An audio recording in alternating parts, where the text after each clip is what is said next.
ঐতিহ্যের বঙ্গে লোকতরঙ্গে প্রত্যেক বছরের মতো এবছরও বাংলার ঐতিহ্য সংস্কৃতিকে পাথেয় করে বাবুবাগানে গড়ে উঠেছে বিশালাকার রাজপ্রাসাদ।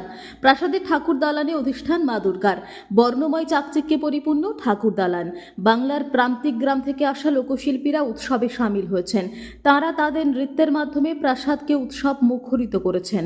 কখনো আদিবাসী নৃত্য চলছে তো কখনো ছৌ, রায় বেশে, নাটুয়া, এগুলো যেমন দক্ষিণবঙ্গের লোকনৃত্য, ঠিক তেমনই উত্তরবঙ্গের লোকশিল্পীরা তাদের রাভা মারুনি নৃত্য পরিবেশন করছেন।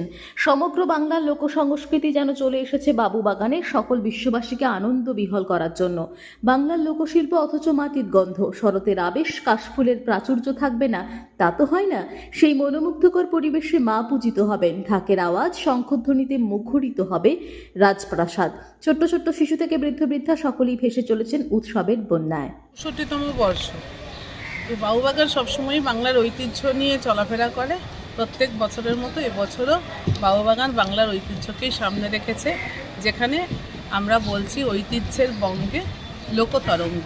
এখানে তরঙ্গ মানে ঢেউ, লোকতরঙ্গ। এখানে হচ্ছে ফোক ডান্সের কথা বলা হয়েছে। একটা 18th সেঞ্চুরির একটা বড় রাজপ্রাসাদ।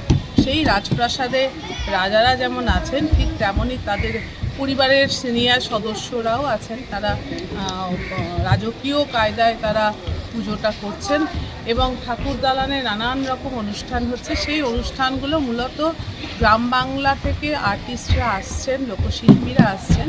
সেটা পুরুলিয়া থেকে ছৌ, নাটুয়া হতে পারে, কখনো উত্তরবঙ্গ থেকে রাভা, মারুনি, যে লোকনৃত্যগুলো হারিয়ে গেছে প্রায়, পুতুল নাচ দক্ষিণবঙ্গে, এগুলো হারিয়ে গেছে প্রায়, গৌরীয় নৃত্য, সেই সমস্ত নৃত্যগুলো এখানে লাইভ পারফরমেন্স হচ্ছে এবং সব কিছু মিলে মনে হচ্ছে একটা রাজপ্রাসাদে অনুষ্ঠান অনুষ্ঠিত হচ্ছে এবং মা দুর্গা পূজিত হচ্ছে এখানে। আপনার নাম? আমি ডক্টর সুজাতা গুপ্ত, জয়েন্ট সেক্রেটারি আর আর্টিস্ট।